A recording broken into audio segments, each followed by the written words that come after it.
আমি ফার্স্টে মানে অনেক ছোট ছোট কেক বানাইতাম। আমার হঠাৎ করে ভালো লাগলো যে কেক বানানো শুরু করি। সপ্তাহে একবারই আসি শুক্রবারে, আর আসা হয় না, পড়ালেখা থাকে, আর এক্সাম ছিল, কয়েকদিন ধরে আসতে পারিনি, আজকে আসছি। আসসালামু আলাইকুম ভাইয়া। ওয়ালাইকুম আসসালাম ভাইয়া। জি ভাই, আপনাদের এখানে কি কি কেক পাওয়া যায় বা কেমন কিভাবে দিচ্ছেন আপনারা এই কেকটা? আমার এখানে আছে একটা চকলেট কেক, আর এটা হলো রসমালাই ফ্লেভার কেক, আর এটা হলো এই 30 টাকার কাপ কেক। এগুলা 30 টাকা করে, আর এগুলো 50 টাকা করে। এই উদ্যোগটা আসলে কিভাবে নিয়ে আপনার? ফার্স্টে মানে অনেক ছোট ছোট কেক বানাইতাম। আমার হঠাৎ করে ভালো লাগলো যে কেক বানানো শুরু করি।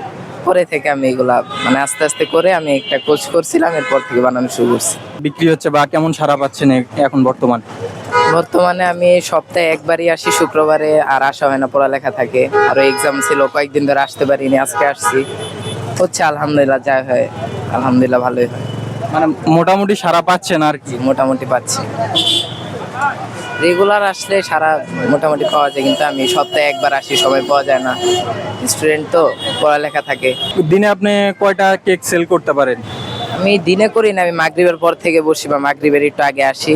এই অল্পই নিয়ে আসি, এরকম 2টা আনি, আর এই কাপ কেক গুলো আনি একটু অল্প করে আনি। কি রকম বেচা বিক্রি হয় আপনার? মোটামুটি ভালোই হয়, মানে কিছু থেকে যায় লাস্টে দিয়ে। তারপরেও কিরকম থাকে একটু যদি বলতেন আর কি। তারপর লাভ থাকে মোটামুটি হাফ থেকে একটু কম থাকে।